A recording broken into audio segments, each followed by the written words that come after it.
africaine. Managana biso, toyeba yango. Managana biso, toyeba yango. Managana biso.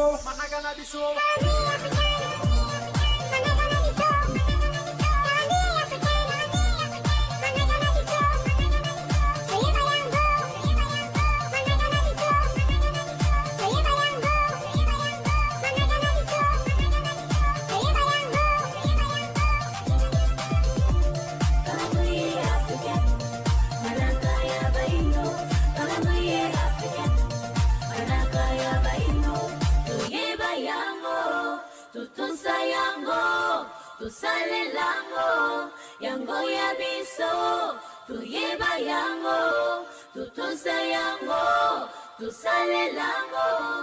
Mbuti bandeko balandi émission mokolo malelo mingi penza ya komona bino ntango isombo zalaka bongo ya mingi pona kolanda émission mokolo malelo tango nyonso toyaka liboso na bino tolobaka ete émission mokolo malelo ekelama na ntina ya kolimbola manaka na biso baindo to pe calendrier africain pamba te manaka ezali bongo lisanga ya bangonga mikolo babopemi basanza pe bongo mibu na kati bongo ya mokili esengeli na biso toyeba ete bato na bato bazali bongo na manaka na bango to pe calendrier na bango oyo esengi na bango bayeba bongo kosalela pe koyeba bango kovanda kolandela bongo eleko iye basili bongo kozala.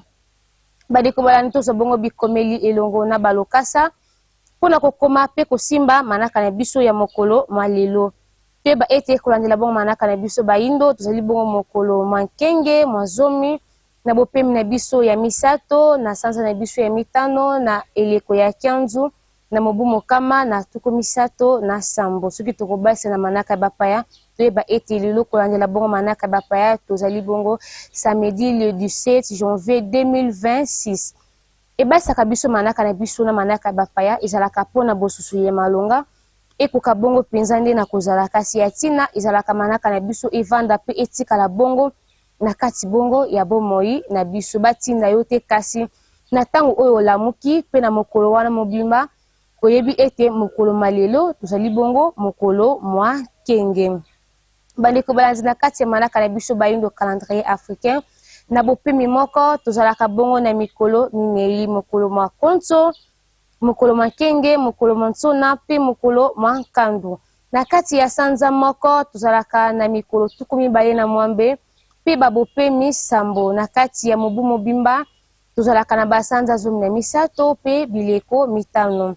Ezali olingekani manaka na biso baindo esilaka bongo penza na kotambola kasi soki bakokoso mokozala bozanga te na kobenga biso na banimero ya telefone oyo ezali bongo affiché na se ya bitando kolandela bongo mituna miso bokotuna boyeba ete biano na yango ekozala.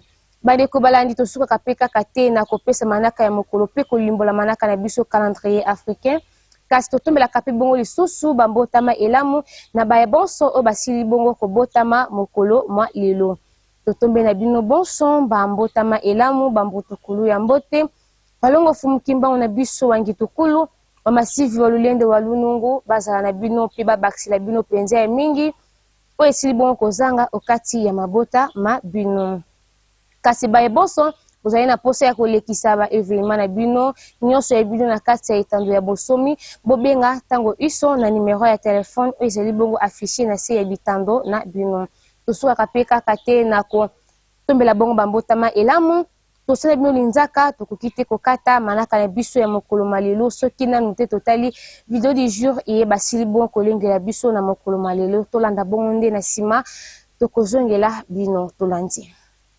Combattants de l'indépendance, aujourd'hui victorieux, je vous salue au nom du gouvernement congolais.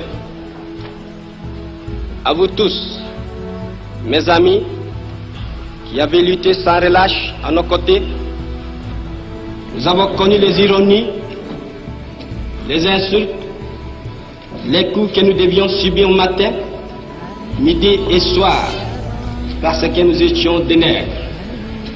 Nous avons connu que la loi n'était jamais la même, selon qu'il s'agissait d'un blanc ou d'un noir. Qui oubliera les fusillades, les cachons furent brutalement jetés, ceux qui ne voulaient plus se soumettre au régime d'injustice, d'oppression et d'exploitation. Ça, c'est vraiment le moment de ce fameux discours du 30 juin 1960. Beaucoup de gens alors ont dit il a signé son arrêt de mort avec ce discours, puisque le gouvernement belge alors, qui ne voulait pas de lui, pas seulement à cause du discours du 30 juin, mais parce qu'il était Patrice Lumumba et que ça ne coïncidait pas avec l'espérance des Belges, ni avec celle des Américains, ni avec celle, enfin, de beaucoup de gens du monde des affaires. Bien longtemps d'avance, j'ai souvent lutté contre l'injustice. J'étais profondément éduqué dans la doctrine, pour ainsi dire, vraiment chrétienne. J'avais ce sentiment et mon père, ma mère m'ont toujours dit il ne faut pas être méchant, il faut être bon envers les gens, même quand on vous a frappé, il ne faut pas répondre. Et alors je n'ai jamais compris dans ma vie pourquoi à l'école on nous enseignait pour être bon, il faut la charité chrétienne, il faut l'amitié entre les hommes. Comment on peut concilier l'instruction que les Européens nous donnaient à l'école, les principes de civilisation et de morale, avec les actes que ces Européens commettaient vis-à-vis des populations noires. Et c'est en faisant cette observation au jour le jour, à comparer les principes qu'on nous enseignait, les actes que ceux qui nous enseignaient commettaient. Et alors, je voyais chaque fois la contradiction. C'est alors que j'ai commencé à prendre de plus en plus conscience, n'est-ce pas, que alors, j'ai commencé, n'est-ce pas, à étudier les révolutions à travers l'humanité, très souvent la révolution française, les causes qui ont été à la base de cette révolution. Pourquoi ces gens se sont révoltés? Pourquoi ils ont lutté pour la liberté? Et j'ai compris que vraiment, à travers toutes les révolutions, il y a un élément profond. C'est la lutte contre l'injustice, contre l'oppression. Bandeko Balanzi, toti bongo kolanda vidéo du jour et basili bongo kolengela biso oyo esili bongo kobalana na événement du jour et salama na mokolo mwa lelo mokolo ya le 17 janvier 1961 oyo ezalaka bongo assassinat ya Mbuta Lumumba.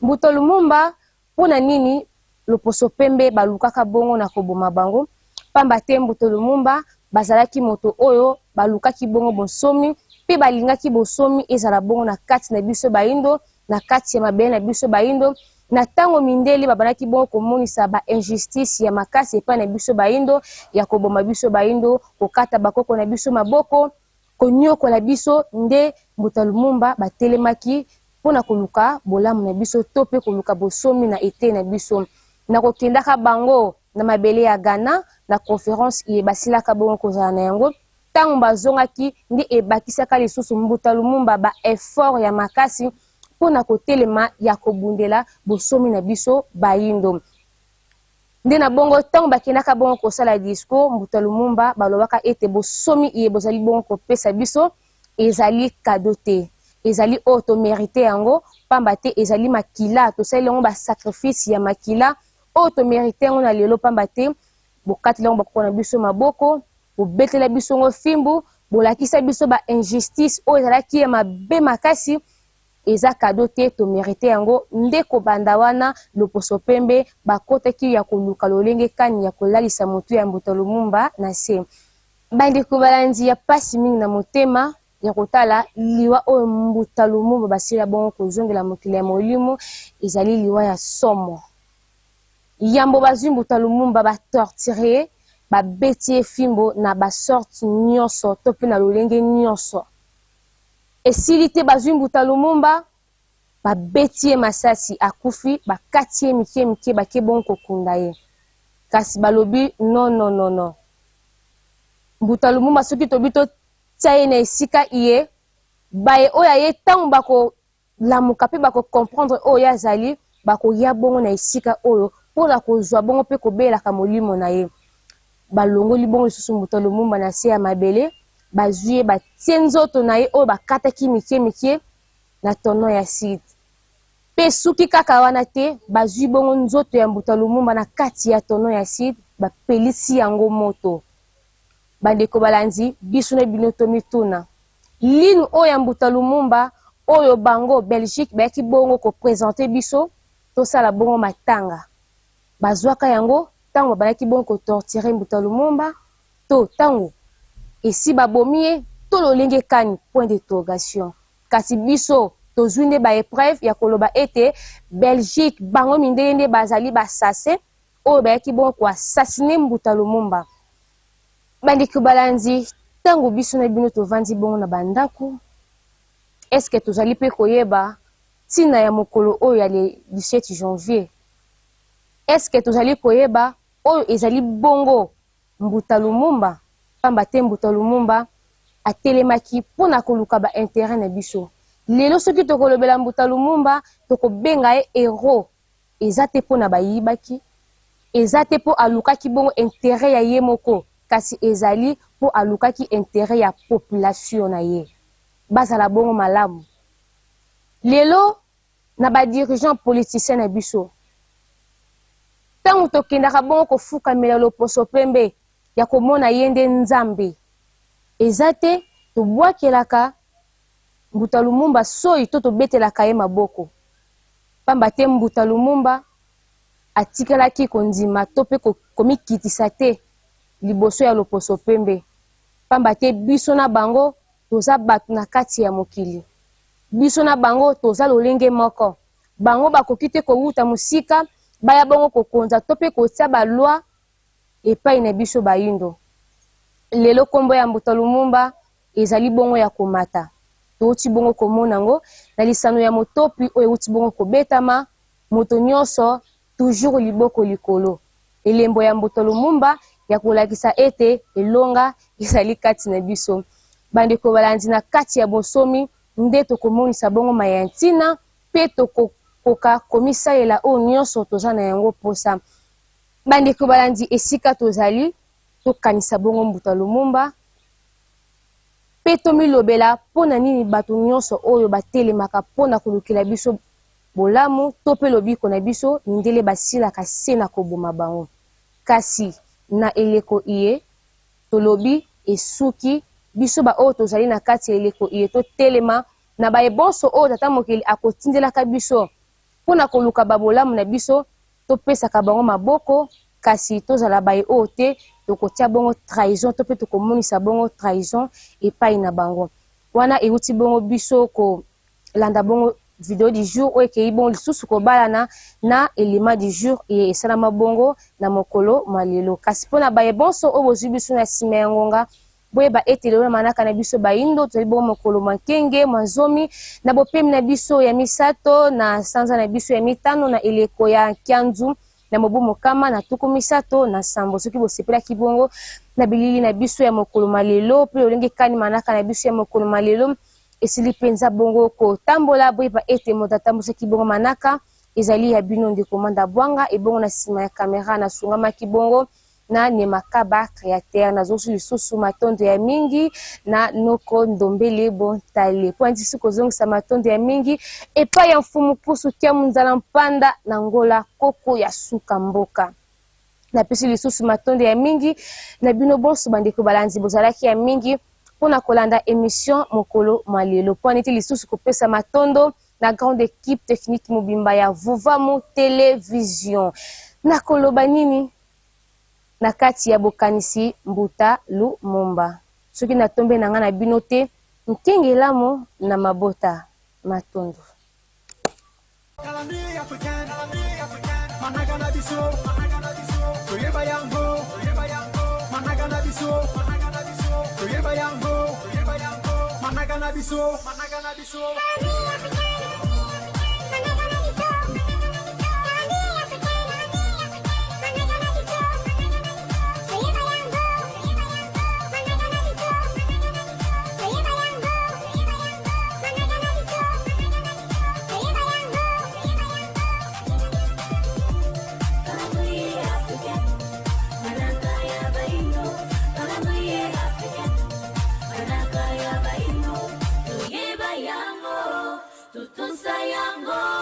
Tusale lango yango ya biso tuyeba yango tutusa yango tusale lango.